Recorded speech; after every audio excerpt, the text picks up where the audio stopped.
Before we started today, I wanted to acknowledge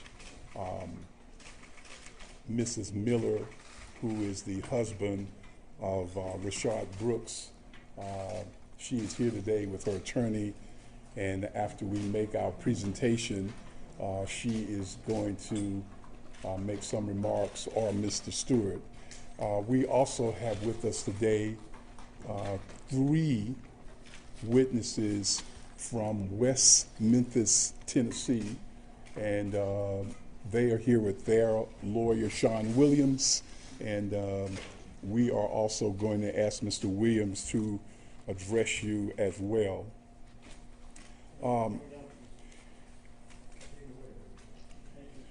So we have decided to issue warrants in this case today. I have with me copies of the warrants, and after my presentation, we will let you know how you can get copies of the warrants today.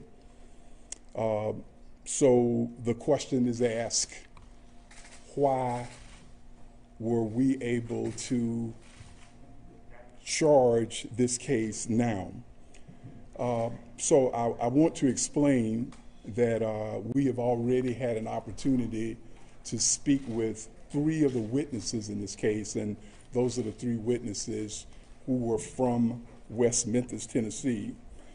We have had an opportunity to conduct interviews with 7 other witnesses other than the 3 witnesses from Tennessee. We've also had an opportunity to view, let's see if you can turn it on.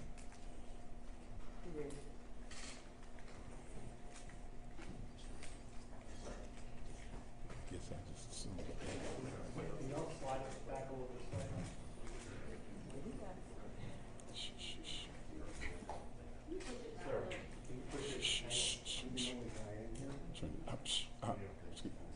There you go.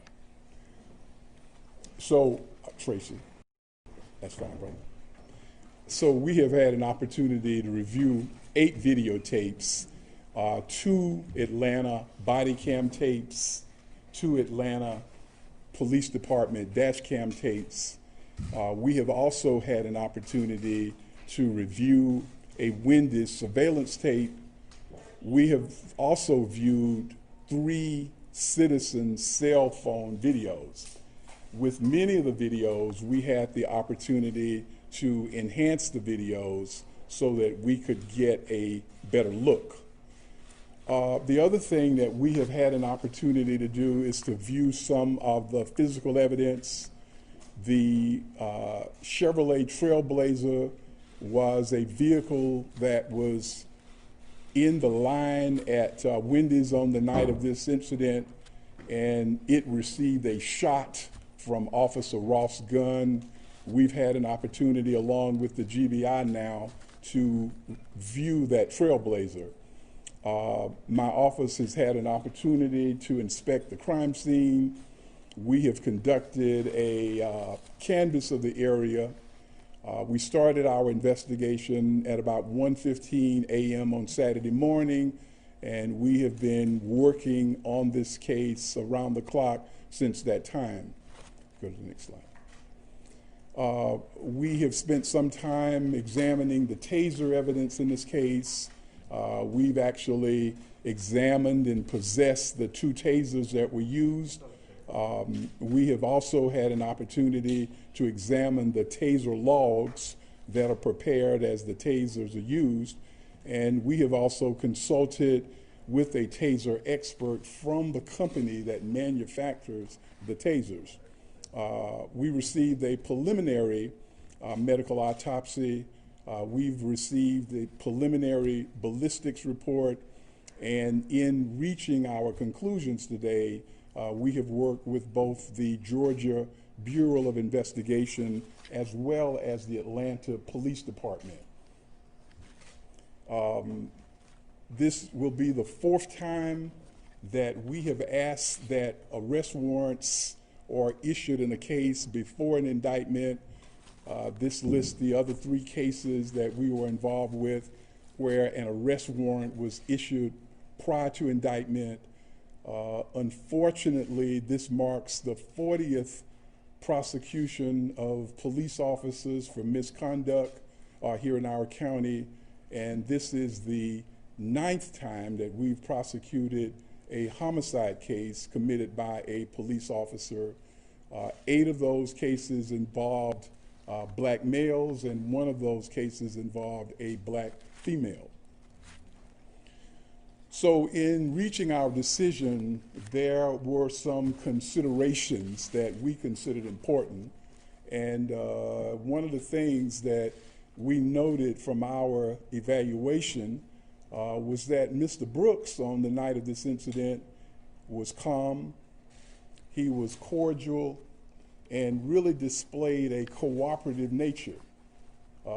Secondly, even though Mr. Brooks was slightly impaired, his demeanor during this incident was almost jovial. Also, we noted that he received many instructions from the Atlanta officers, and he was asked many questions. Some of the questions he was asked repeatedly, but for 41 minutes and 17 seconds, he followed every instruction, he answered the questions. The fourth thing we noted is that Mr. Brooks was never informed that he was under arrest for driving under the influence. And this is a requirement of the Atlanta Police Department when one is charged with a DUI. The Atlanta Police Department's own procedures require that that person is informed immediately that they are under arrest. And then he was grabbed from the rear by Officer Rolfe, who made an attempt to physically restrain him after the 41-minute and 17-second discussion. We concluded and considered it as one of our important considerations that Mr. Brooks never presented himself as a threat.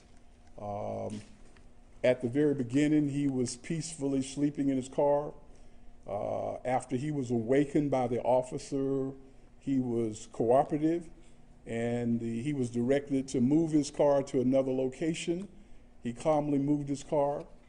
Mr. Brooks was asked whether or not he had a weapon. He indicated that he did not. Without any resistance, he passed his driver's license to the officers. And the officers then asked Mr. Brooks whether or not he would consent to a pat-down or a body search. And Mr. Brooks allowed them to search him, and the search yielded no weapon. We found that it was of interest that when the officers patted Mr. Brooks down, they noticed there was a bulge in his pants. They did not pull that item out of his pocket. They took Mr. Brooks's word that that bulge represented a number of dollar bills. But Mr. Brooks never displayed any aggressive behavior during the 41 minutes and 17 seconds. Now, this is another important consideration that we discovered as we evaluated this case. Once Mr. Brooks was shot, there is an Atlanta policy that requires that the officers have to provide timely medical attention to Mr. Brooks or to anyone who is injured. But after Mr. Brooks was shot, for some period of 2 minutes and 12 seconds, there was no medical attention applied to Mr. Brooks. But when we examined the videotape and in our discussions with witnesses, what we discovered is during the 2 minutes and 12 seconds that Officer Rolfe actually kicked Mr. Brooks while he laid on the ground, while he was there fighting for his life. Secondly, from the videotape, we were able to see that the other officer, Officer Brosnan, actually stood on Mr. Brooks's shoulders while he was there struggling for his life.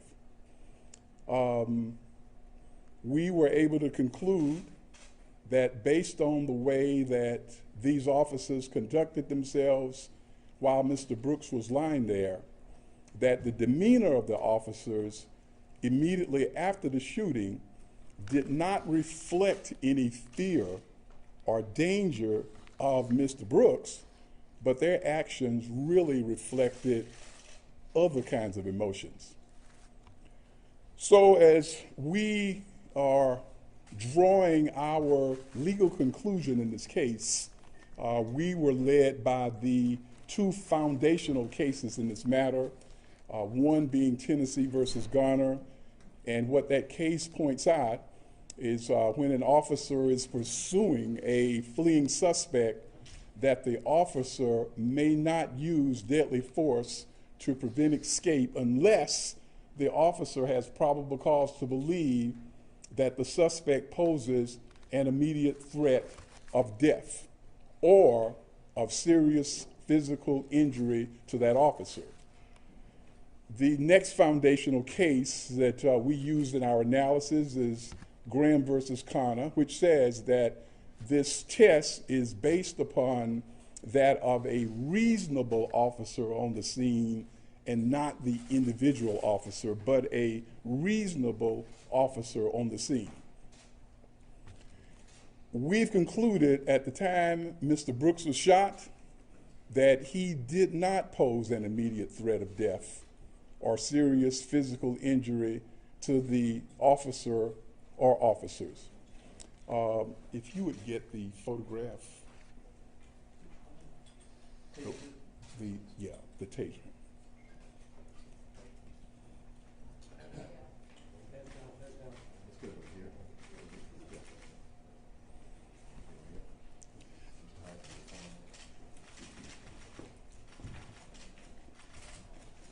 This is the first photograph that we were able to clean this kind of tricky to see if you can get a straight one.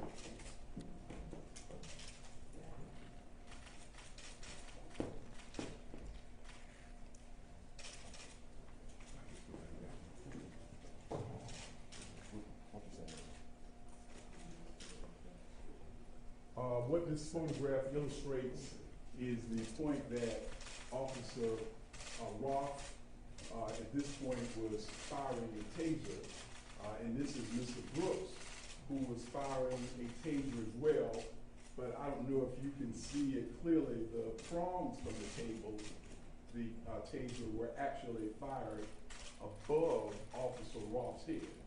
I'd like for you to also look at the position of Officer Rolfe and Mr. Brooks, that they are here next to this red automobile. If we look at the next photograph,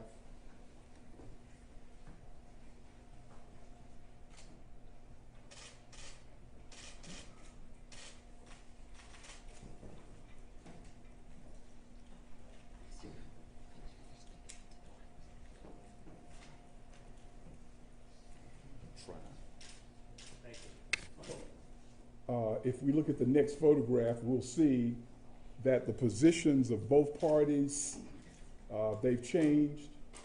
Mr. Brooks has now moved away from his original position, and we estimate the distance is probably about 12 feet. And Officer Rolfe has moved about 10 feet from the position in what is our exhibit number 1. This second video or second still shows the very instance that the shot was fired into the back of Mr. Brooks. And we have also calculated the distance, and the distance that they are apart at that time was 18 feet 3 inches at the time that this shot was fired. So based upon that information, we have concluded that Mr. Brooks was running away at the time that the shot was fired. Mr. Brooks was shot twice in the back. One of the shots was a center shot to the back that penetrated his heart. and it was done by a 9mm Glock.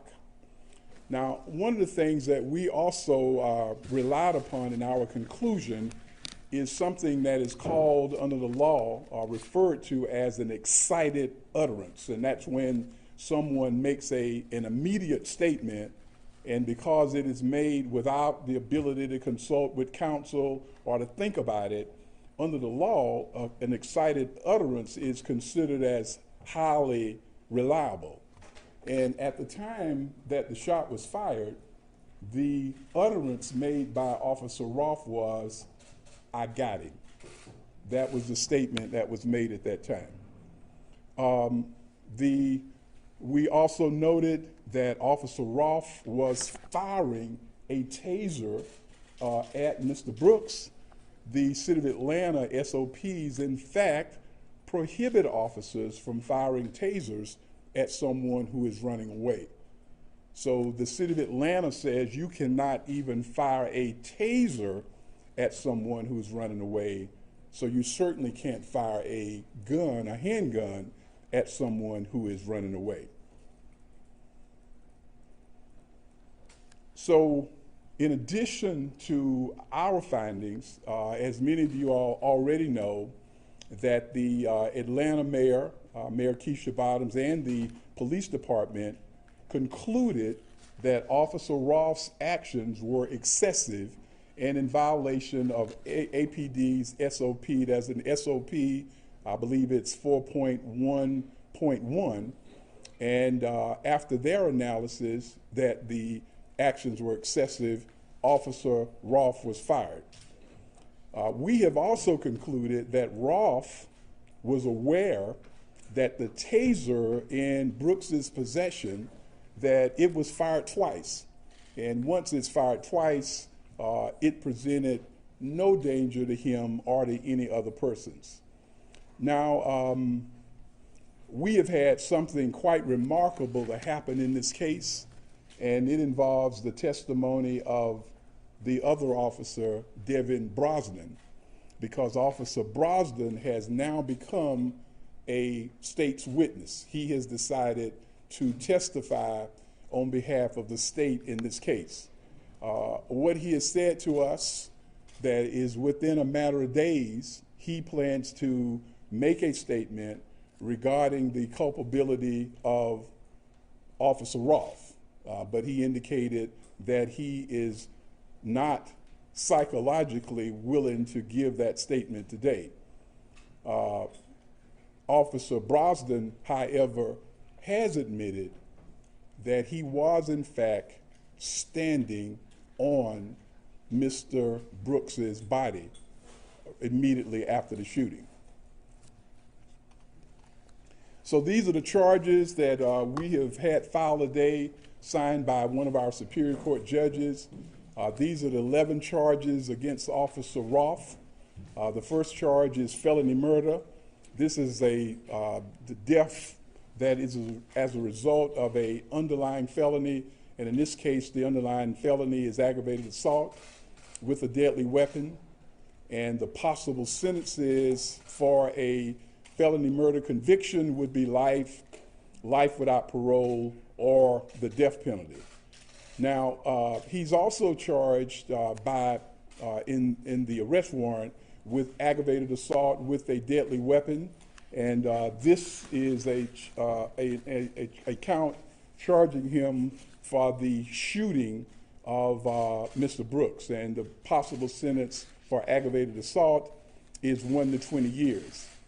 The the third aggravated assault account is for the shooting towards or in the direction of Mr. Melvin Evans. Mr. Evans was the person who was seated in the car. Do we have the picture of Mr. Oh.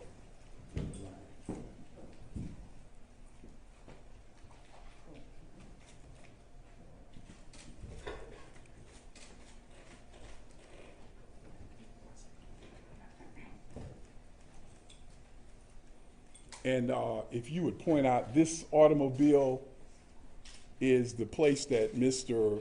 Evans and his two companions were driving, and a shot was fired And I believe we've also got a photo of the shot that ended up in the vehicle. I think you got to stand it up.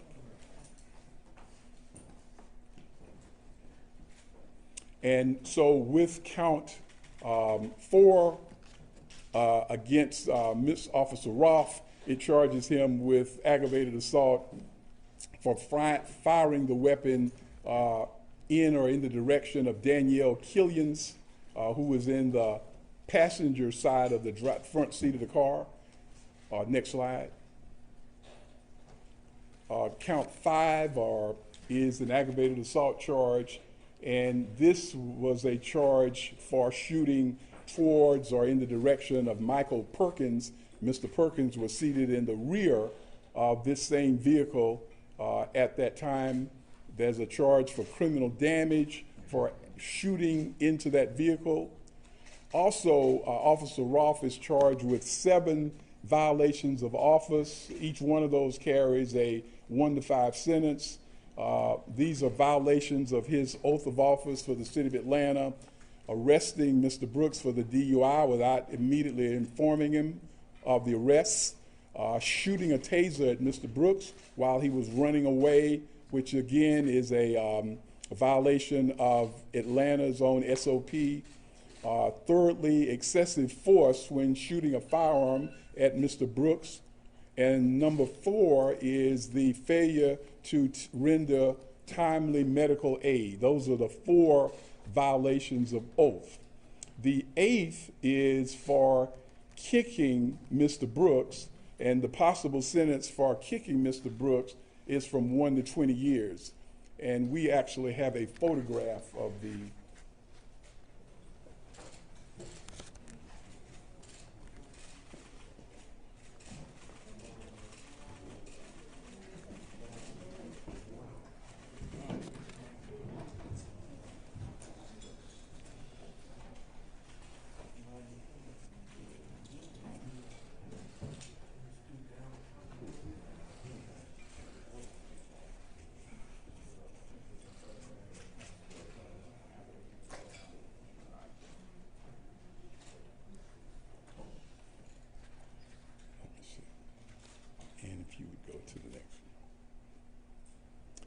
And these are the charges for Officer Brosnan, and there are a total of 3 charges. And the first charge is for aggravated assault, and this is for standing or stepping on Mr. Brooks's shoulder. The possible sentence for this crime is 1 to 20 years. And this is a photograph of Officer Brosnan, who you can see to the right. And at the time of the photograph, he is standing on the body of Mr. Brooks. And as I've indicated earlier in our conversations with Officer Brosnan, he has admitted that he stood on the body of Mr. Brooks.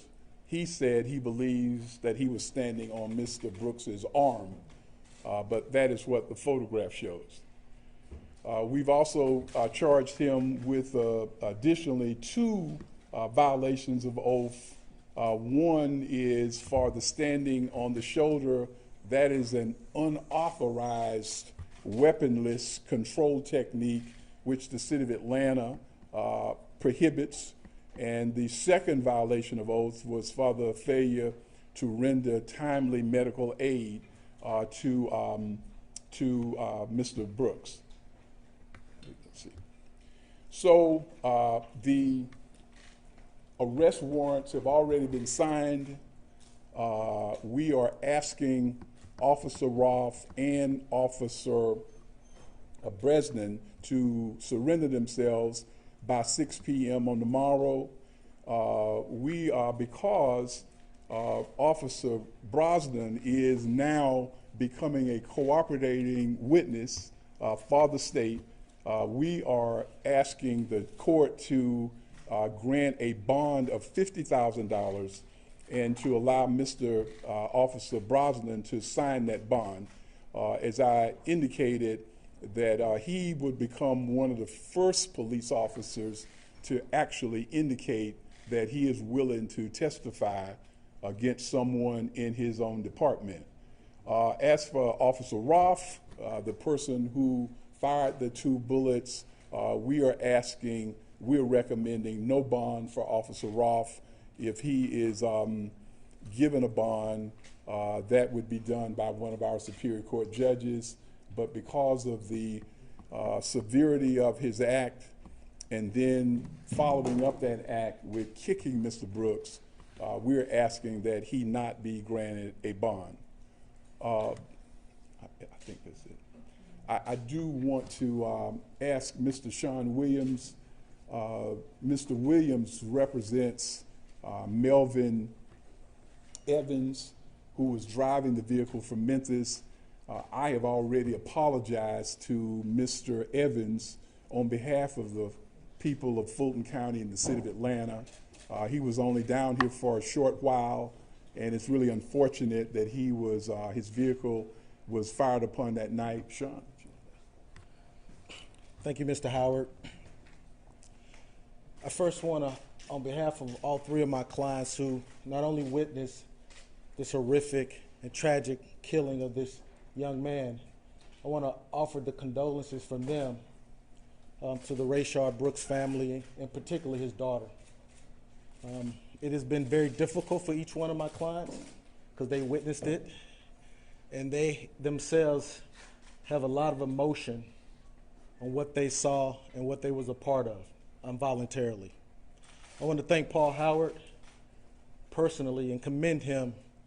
I've been doing these type of cases across this nation, and Mr. Howard is one of the few prosecutors who will actually go on the line to even investigate something like this, as serious as this, and to do it in a way that I believe makes this city proud, as I'm a resident of this great city.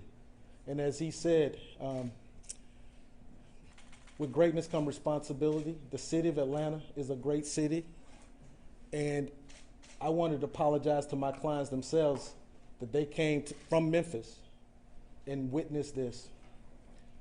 They're not going to give statements here today, but I will confirm to you that they have met with the Georgia Bureau of Investigation, provided them statements as well as information to support what you saw presented today by Paul Howard. It confirms that at no time was Mr. Brooks ever a threat to anyone, including the officers in that Wendy's parking lot. My client's statements confirm that Mr. Brooks was running, his back was turned, and was never a threat to anybody. The only threat that arose is when officer pulled out a gun. 2 of those bullets entered Mr. Rayshard Brooks' body, killing him. 1 of those bullets entered my client's vehicle, almost killing them. We could be here talking about 4 murders. And for that, my clients have suffered a lot, but nothing compared to what this family has. And with that said, my clients are here to join the fight of justice, to provide any assistance to this family, as well as to the Fulton County District Attorney's Office, as well as the GBI. And they look forward to an opportunity where they have justice is served. And I want you to know that they were fearful for their lives. That bullet came very close to them, and Mr. Brooks's body laid less than 10 feet from their vehicle. And keep in mind, this was in a crowded Wendy's drive-through parking lot. And when you take the actions of reasonableness, as Mr. Howard said, reasonableness never has a deadly weapon being fired when you have innocent bystanders like my client standing. All of those things, as well as the fact that Mr. Brooks was not a threat to any officer that night, should have gone into play, but it didn't. And I hope and pray that with this action by Fulton County District Attorney's Office, as well as the actions by Mayor Bottoms and the task force, that we don't have to have any more press conferences like this anytime soon. Thank you, Mr. Howard. I appreciate it. And ladies and gentlemen, Mrs. Miller, who is the wife of Rayshard Brooks, is here today. I think her attorney, Chris Stewart, is going to speak in her stead.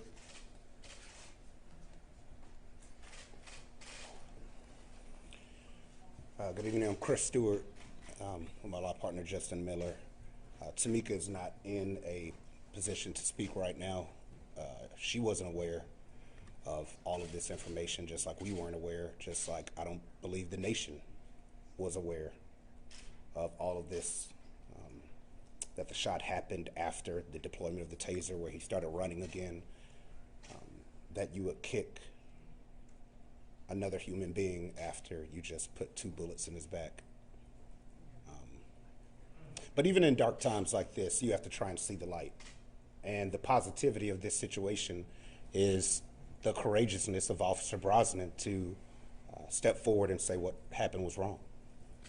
It is officers like that who change policing. And I know he'll probably catch all kind of problems and hate and things like that, but it's the courageousness of those type of officers that we love and support. It's the courageousness of district attorneys that are going to do their job. And we were willing to accept whatever the findings were. But that's why people elect you. Do your job. That's why you become a police officer. Do what's right. So it's not a day of joy watching the charges and what's going to happen to this officer, because it shouldn't happen. So it's heartbreaking, but it is an attempt to redefine justice.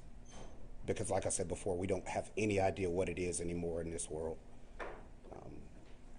And if this is what justice is going to start looking like, officers stepping forward to stop other officers, coming forward and helping try and get a family who now has their father gone justice, then we support it. And thank everybody out there who is supporting this family and trying to change the world of policing for the better for everybody.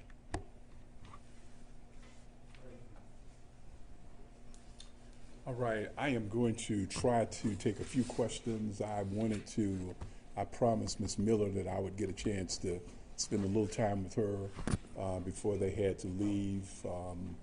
It is a very unfortunate situation for her, and so I'll take a few questions at this time. Mr. Howard, could you elaborate, please, on this being the first time a law enforcement officer here in Atlanta has decided to come forward and say they will indeed speak against a partner in the department, sir?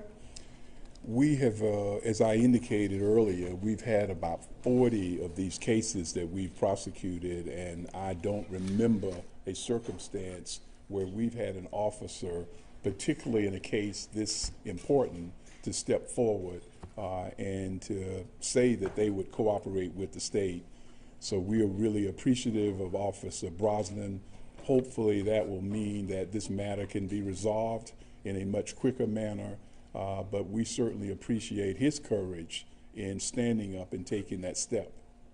Mr. Howard, at what point did he come forward? Say you're in a fight for re-election, to see the speed of this decision being much quicker than previous cases and possibly a political statement. What's your response to that?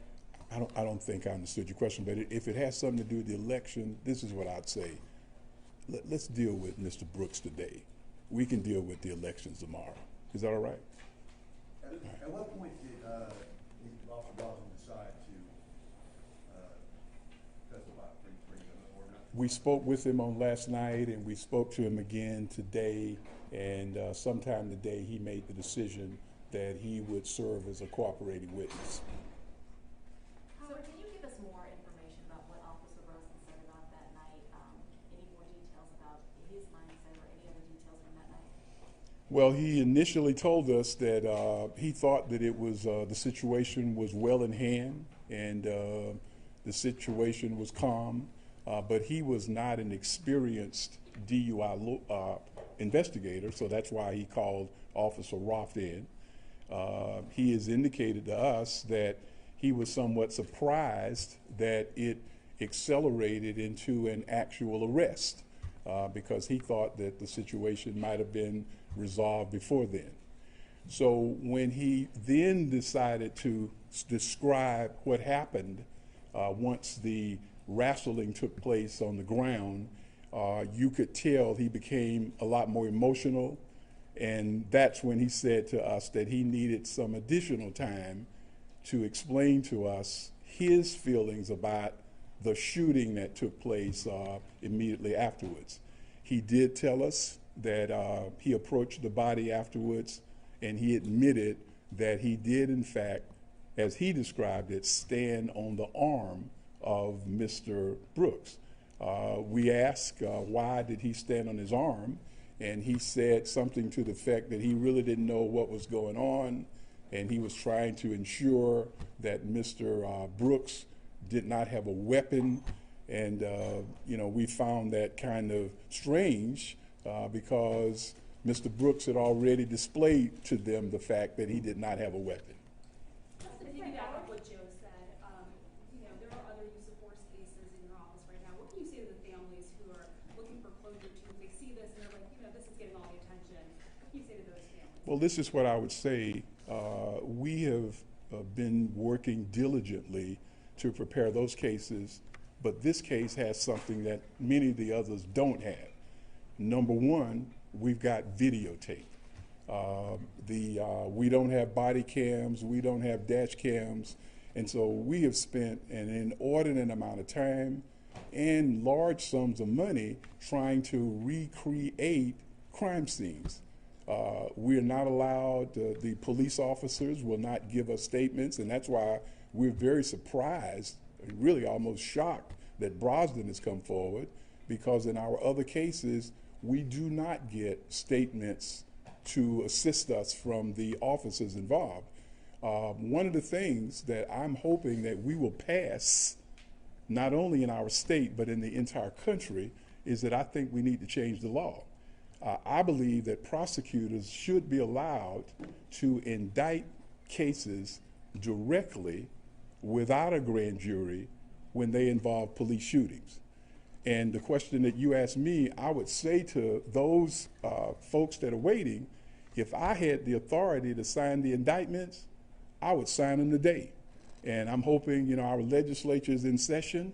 If you really want to do something to improve police misconduct, why don't you give district attorneys the right to proceed with the case without waiting for a grand jury? And that's particularly important now during the virus, is because it looks like right now we won't convene a grand jury in Fulton County until October. That's a long time. I wish that we could do it today.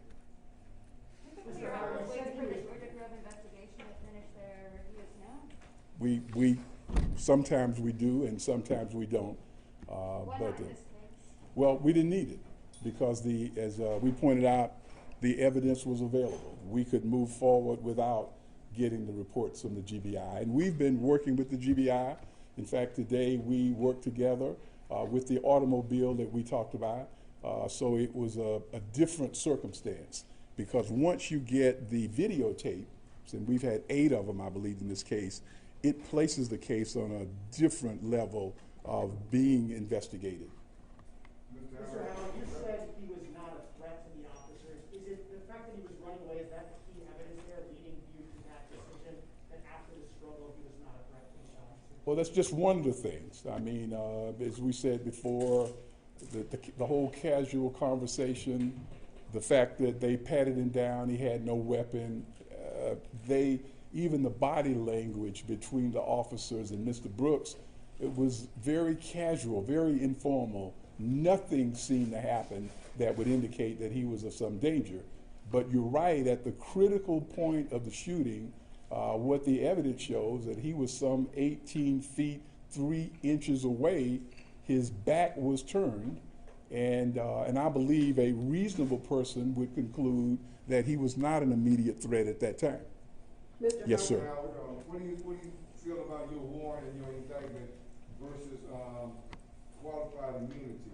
Do you think the qualified immunity should be changed? Well, I have put together a list of 9 recommendations, and I believe recommendation number 8 is is that we ought to eliminate both sovereign immunity and qualified immunity for cases involving police shootings. We've got to do it. And, you know, my barometer that says to me that something is wrong with that immunity, even our good friend Clarence Thomas says something is wrong with it. And when Clarence Thomas says that it's bad, you know it's probably pretty bad. And so I think we need to change it. We need to change it so that the families of victims, like Mrs. Miller, the way that the law stands right now, they don't stand a very good chance if they decided to pursue some lawsuit. It ought to change for people all over the country. Mr. Howard, how would you characterize the work done by your team, and what happens next? What has to go into all of it now? Well, what happens next is the way that the law stands now, we'll wait for an indictment. And as the other reporter pointed out, we've already scheduled about 7 cases that are scheduled to be presented to grand juries before this one. So I would suspect that we're probably talking about January or February when we would get a chance to present it to a grand jury. I believe that should be eliminated. I don't think we should wait because the district attorney, or why can't the district attorney just sign the indictment and let the case go forward? Mr. Howard, while you recommend no bond for the officer, what's the likelihood that a Superior Court judge will give him bond? If so, what do you think the bond would be? I have long given up predicting Superior Court judges. I do not know. So since Atlanta has the only police oversight agency in the state, what do you feel about statewide police agencies throughout the state to help the citizens? Well, as I mentioned, the list of the 9 things that I'm recommending, one of the things that I think we ought to do for the whole country, if there is a police force, there are 18,000 police departments in the United States, every one of them ought to have a citizen review board. But I think the citizen review board ought to be changed to require that when the city does not follow the recommendation of the review board, that failure to follow it ought to be signed off by the mayor, it ought to be signed off by the police chief, and it ought to be signed off by the city attorney. Because I know that with your board, a great many of the recommendations are never followed. And the citizens believe what's the use of having a board if they never follow any of the recommendations. And so I think it ought to change for people all over the United States. And it's really kind of sad that Atlanta is one of the only jurisdictions in the entire United States with an active civilian review board. So you mentioned that Officer Brosnan will be giving a statement in the coming days. Is that to you or is that a public statement? Is that to investigate? To the DA's office, yes. Yes. So let me take one more. Officer Brosnan has already put out a statement saying that you're moving too quickly with this decision. Well, Is that odds what you're saying, is how you're describing him here? Yeah, well, I would expect that he would do that, and I'm not surprised by that. But we've already interviewed him twice, and so I can tell you what he has said to us. Mr. Howard, could you quickly respond? Attorney representing Officer Rolfe has put out a very detailed statement. Part of it saying that the taser that Rolfe took with Brosnan and could have been active. Also that Rolfe heard what he thought was a gunshot coming at him when he saw the flash, supposedly from the taser. And he thought he was fired out with a handgun. Do you have any response to that? I don't. I stand by what we've said today.